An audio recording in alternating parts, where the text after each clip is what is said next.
மதுரை மாவட்டம் வேலூர் அருகே 4 வழிச்சாலையில் கட்டுப்பாட்டை இழந்து சென்டர் மீடியனில் மோதி எதிரில் வந்த கண்டெய்னர் லாரி மீது மோதிய காருக்குள் சிக்கியவர்களை பொதுமக்கள் உதவியுடன் தீயணைப்புத் துறையினர் மீட்டனர். இதை பற்றின மேலும் விவரங்களை தருகிறார் நமது செய்தியாளர் ராஜ்குமார். வணக்கம். விவரங்கள் என்ன பகிரலாம்? வணக்கம். மதுரை மாவட்டம் மேலூர் அருகே 4 வழிச்சாலையில சாலை விபத்து ஏற்பட்டது. விபத்தில் சிக்கி உயிருக்கு போராடியவர்களை பொதுமக்கள் உதவியுடன் மீட்ட தீயணைப்புத் துறையினர் அவர்களை சிகிச்சைக்காக அரசு மருத்துவமனைக்கும் அனுப்பி வைத்தனர். இதனால சிறிது நேரம் இந்த சாலையில போக்குவரத்து பாதிப்பும் ஏற்பட்டது.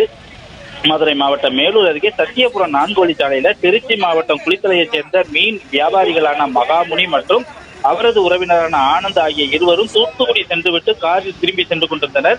காரை ஆனந்த் ஓட்டி கொண்டு வந்திருந்த நிலையில மேலூர் அருகே சத்தியபுரம் அருகே வந்தபோது கார் கட்டுப்பாட்டை இழந்து சாலையின் நடுவே இருந்த சென்டர் மீடியேட்டர்ல மோதி விபத்து ஏற்பட்டது. இதில் சென்னையில் இருந்து விருதுநகர் நோக்கி சென்ற தனியார் சமையல் எண்ணெய் கண்டெய்னர் லாரி மீது மோதி விபத்துக்கு உள்ளானது.